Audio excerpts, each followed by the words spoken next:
Well, hello there, darlings. Victoria here. Let me tell you something about the Epstein files.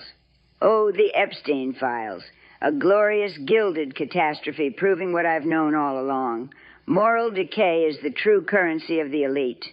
You see these newly released emails, these pages of digital detritus, and what do you find? Powerful people, academics, financiers, former presidents, who despite all the money in the world to cultivate discernment, couldn't manage to cultivate basic human decency or, more importantly, discreet associations. The sheer lack of subtlety is what offends me most. Larry Summers asking a convicted sex offender for romantic advice, Noam Chomsky writing a letter of recommendation for a highly valued friend who happened to be a sex criminal. This isn't a smoking gun. It's an entire smoking arsenal confirming that these so-called intellectual and political titans are utterly devoid of judgment.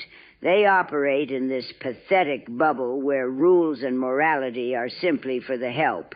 And the political drama surrounding the release, it's theater, darling, bad theater. One side releases a few emails referencing one former president. The other side releases 20,000 pages to muddy the waters and point fingers at another. It's not a search for justice.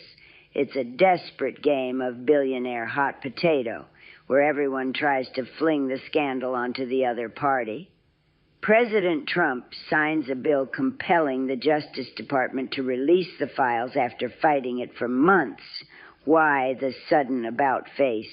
Because the House voted 427-1, and even his most devoted disciples realized that the optics of secrecy were more damaging than the sheer tedious horror of the truth. The only real lesson here is the utter fragility of reputation.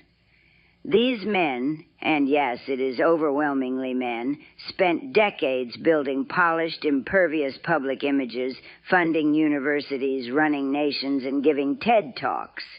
Yet a few thousand carelessly typed emails, riddled with haughty knowingness and smug cynicism, instantly incinerate their carefully constructed legacies. They thought their money, their status, their proximity to power made them untouchable. They confused being powerful with being smart. They failed to grasp that in the digital age, a conversation about women's intelligence with a known predator or advice on building a political movement overseas from a convicted trafficker is merely a delayed public indictment. Every correspondence, every meeting, every instance of blithe tolerance is now documented proof that their moral compasses were permanently set to self-interest. As a woman who has built an empire on sharp instincts and zero sentimentality, I find their ethical sloppiness repulsive. They were too lazy, too entitled, and too arrogant to maintain even the appearance of clean hands. The final truth of the Epstein files? It's not just about the crimes. It's about the sheer, unforgivable bad taste displayed by the entire global elite.